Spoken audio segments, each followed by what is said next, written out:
চাঁদাবাজির সম্পর্কে আমরা পেয়েছি, নিউজ হয়েছে, সেটি নিয়ে আমরা বিশ্ববিদ্যালয়ের অভিযোগ দায়ের করে বিশ্ববিদ্যালয় এখন পর্যন্ত তদন্ত রিলে করে রেখেছি। আপনারা দেখেছেন যে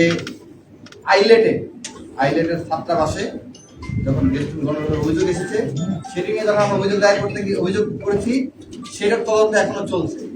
তার মানে তারা তদন্তের নামে কালক্ষেপণ করতে চান কিনা সেই নমুনা আমরা ইতিমধ্যে অনেকবার দেখেছি, এবং এই যে আমাদের উপরে মারধর করা হলো, এই ঘটনায় সেই কালক্ষেপণ আমরা দেখতে পাচ্ছি। আমরা আশা করছিলাম বিশ্ববিদ্যালয়ের ভিসি ওয়াহিদুল ইসলাম স্যার, তিনি একজন সজ্জন ব্যক্তি, তিনি গেস্ট রুম গণনার বিরুদ্ধে কথা বলেছেন এবং বিভিন্নভাবে ফেসিবাদের জামানায় ফেসিবাদের বিরুদ্ধে লড়াই করেছেন, তিনি এখানে কি সুলভ জায়গাটা বজায় রাখবেন। কিন্তু আমরা কেন যেন তার উপর ভরসা রাখতে পারছি, কেন যেন আমাদের পুরোপুরি সংখ্যার জায়গাটা কাটছে না।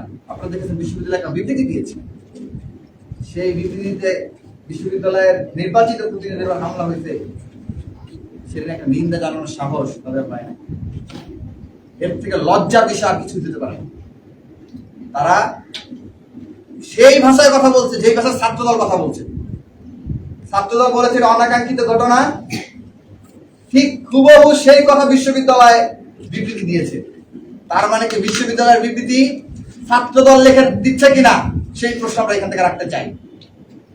আমাদের উপর যখন হামলা হইলো, ভিডিও ফুটেজ আছে স্পষ্ট যে কারা কারা হামলা করেছে, সেটা তাদের যাচাই করার জন্য তদন্ত কমিটি করা লাগে, এবং তদন্ত কমিটি করার জন্য তার তদন্ত কমিটি করার পরে তারা বলতে পারছে না যেখানে কি ঘটনা ঘটছে।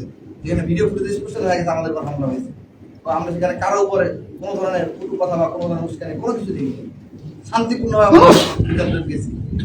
সেখানে তাদের আমাদের উপর আসলে আদৌটা হামলা হয়েছে কিনা সেটা যাচাই করতে তদন্ত কমিটি করা লাগছে, এবং সেই তদন্ত কমিটির রিপোর্ট আদৌ আসবে কিনা সেটা আমরা যথেষ্ট সন্দিহান।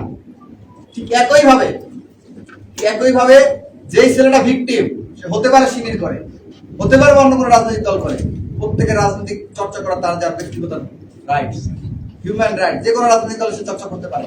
তার ব্যাপারে সিদ্ধান্ত দেওয়ার আগে যেখানে রিউমার স্ক্যানার সহ বেশিরভাগ ফ্যাক্ট ফাইন্ডিং, সরকারি ফ্যাক্ট ফাইন্ডিং সহ ফ্যাক্ট চেকাররা যেখানে তারা বলেছে যে এটি ফেক, বানোয়াট, তারপরেও বিশ্ববিদ্যালয় বিবৃতি দিয়েছে যে তাকে কেন শোকজ করা হবে না। শোকজ করার বিবৃতি দেওয়ার আগে তাদের আগে উচিত ছিল না কমিটি করা, এটা হয়েছে কি হয় নাই, তার আগেই তারা সিদ্ধান্ত পৌঁছে গেছে তাকে কেন শোকজ করা হবে না, তারা শোকজ করেছে।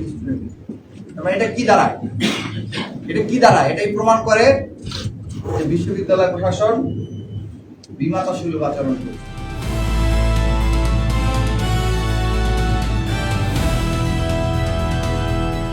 দিনাজপুর টিভি, মানুষের জীবনের কথা বলে।